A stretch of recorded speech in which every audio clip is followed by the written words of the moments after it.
यूरोपीय यूनियन, जो कि विश्व के 27 ऐसे देशों का समूह है जिसे अमीर देशों की लिस्ट में गिना जाता है, लेकिन अब यही यूरोपियन यूनियन भारत के लिए पागल हो चुका है। दरअसल हाल ही में बीते 27 से 28 फरवरी को यूरोपियन यूनियन के और उनके 27 देश के कमिश्नर एक हाई लेवल की मीटिंग के लिए भारत आए थे। और सोचने वाली बात यह है कि ऐसा इतिहास में पहली बार हुआ जब इस तरह की डेलीगेशन मीटिंग के लिए यूरोपीय यूनियन के और 27 देशों के कमिश्नर एक साथ भारत आए। वैसे तो आपको सुनने में भले ही आसान लग रहा होगा, लेकिन यूरोपीय यूनियन के साथ हुई मीटिंग को एक हफ्ते भी ढंग से नहीं बीते कि इसने अमेरिका तक को हिलाकर रख दिया, क्योंकि खबर निकल कर आ रही है कि यूरोपीय यूनियन अब भारत को अपने लिए नया अमेरिका चुनने की राह पर आगे बढ़ चुका है और भारत के साथ वे फ्री ट्रेड एग्रीमेंट करने जा रहे हैं। पूरी डेवलपमेंट क्या है इस वीडियो में समझते हैं, लेकिन आगे बढ़ने से पहले इस वीडियो को एक लाइक करके चैनल को सब्सक्राइब जरूर कर लीजिए, क्योंकि यह आपके लिए तो एक सेकंड का काम है, लेकिन इससे हमारी काफी बड़ी मदद होती है। दरअसल अभी तक जिस तरीके से यूरोपीय यूनियन अमेरिका को प्रायोरिटी देता था, अब उस तरीके की प्रायोरिटी भारत को देने के लिए यूरोपीय यूनियन ने अपना सबसे पहला और सबसे बड़ा कदम आगे बढ़ा दिया है। और यूरोपियन यूनियन ने भारत के फेवर में कदम भी ऐसे बढ़ाया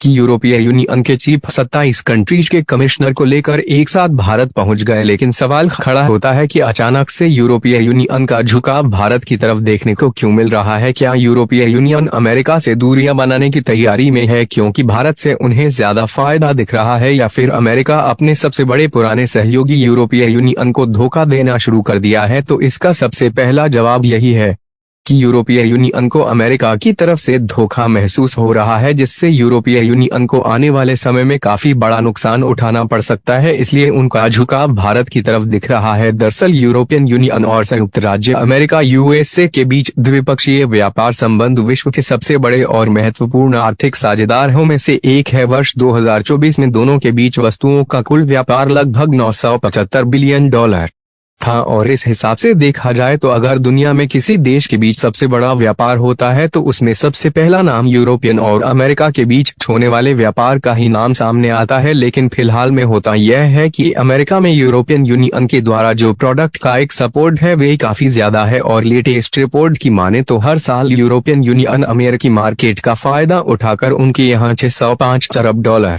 के सामानों को बेच देता है। इसमें ज्यादातर मोटर वाहन और उनके पुर्जे के साथ साथ मशीनरी और फार्मास्यूटिकल प्रोडक्ट शामिल हैं, जबकि संयुक्त राज्य अमेरिका यूरोपीय यूनियन के मार्केट का इतना ज्यादा फायदा नहीं उठा पाता। और संयुक्त राज्य अमेरिका से यूरोपीय यूनियन को एक सपोर्ट केवल $370 बिलियन ही है, जिसमें खनिज ईंधन, तेल और मशीनरी में न्यू रिएक्टर सहित कुछ फार्मास्यूटिकल प्रोडक्ट भी शामिल हैं। लेकिन यहाँ पर ध्यान देने वाली बात यह है कि यूरोप से जो अमेरिका में सामान का एक सपोर्ट होता है वे तो करीब $605 बिलियन है, जबकि यूरोपीय यूनियन में अमेरिका से केवल $370 बिलियन के ही सामानों को खरीदा जाता है। यानी कि मोटे तौर पर $235 बिलियन का व्यापार घाटा अमेरिका का होता है। और यही तो वे व्यापार घाटा है जिसे अमेरिकी फर्स्ट पॉलिसी के तहत ट्रम्प कम करना चाहते हैं। इसीलिए हाल में जहां उन्होंने कनाडा, मेक्सिको, चीन जैसे कुछ अन्य कंट्रीज पर टैरिफ लगाया और भारत पर टैरिफ लगाने की धमकी दी, वहीं अब इनके द्वारा यह भी फैसला लिया जा चुका है कि यह यूरोपीय यूनियन से इंपोर्ट होने वाले प्रोडक्ट पर 25% तक टैरिफ लगाने का फैसला लिया गया है। यानी कि इस तरीके से यूरोपीय यूनियन द्वारा अमेरिका में भेजी गई वस्तुओं के लिए यूरोपियन एक सपोर्टर को 25% एक्स्ट्रा टैक्स देना होगा, जिससे अपने आप अमेरिकी मार्केट में जो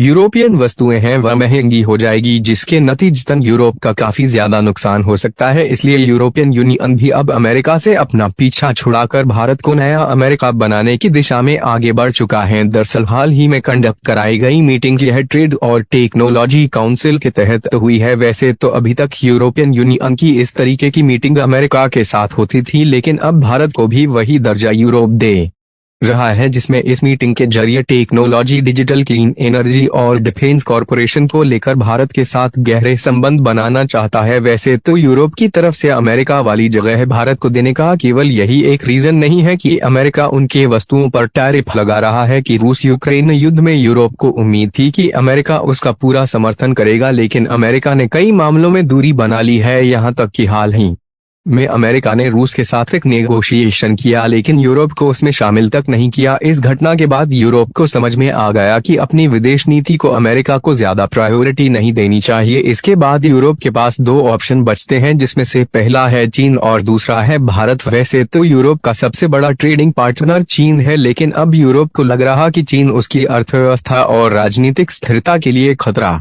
बन रहा है, क्योंकि चीन ने बेल्ट एंड रोड इनिशिएटिव यानी कि BRIPL के जाल में फंसा दिया। साथ ही चीन यूरोपीय यूनियन को तोड़ने की कोशिश में जुटा हुआ है और यह देखा गया कि चीन कई देशों को अपनी ओर करने की कोशिश की और रूस यूक्रेन युद्ध और कोविड के कारण यूरोप की अर्थव्यवस्था पूरी तरह से प्रभावित हुई। यूरोप की एक रिपोर्ट के अनुसार 2023 में यूरोप की आर्थिक ग्रोथ शून्य रही। इसी आर्थिक संकट से उभरने के लिए यूरोप को एक नया और भरोसेमंद व्यापारिक साझेदार चाहिए, जहां भारत इस भूमिका में फिट बैठता है, क्योंकि साल 2023 में यूरोप के साथ में इंडिया का कुल व्यापार 12.4 लाख करोड़ रुपए था, जबकि चाइना का व्यापार 7.9 लाख करोड़ रुपए था। अगर भारत इस मौके का फायदा उठा लेता है तो वह यूरोप में चीन का स्थान ले सकता है। भारत और यूरोपीय देशों के बीच फ्री ट्रेड एग्रीमेंट यानी FTA की बातचीत तेजी से आगे बढ़ रही है। भारत अपनी semiconductor industry, clean energy, artificial intelligence और साइबर सिक्योरिटी में इन्वेस्टमेंट बढ़ा रहा है, जहां यूरोप भी इन सभी क्षेत्रों में भारत के साथ सहयोग करना चाहता है। साथ ही भारत के डिफेंस सेक्टर को भी इसका फायदा होगा, क्योंकि यूरोपीय यूनियन की कई कंपनियां भारत के साथ साझेदारी के लिए इच्छुक हैं। और अगर ऐसा हो गया तो भारत अब सिर्फ एक क्षेत्रीय ताकत नहीं बल्कि ग्लोबल बैलेंसिंग पावर बन जाएगा। फिर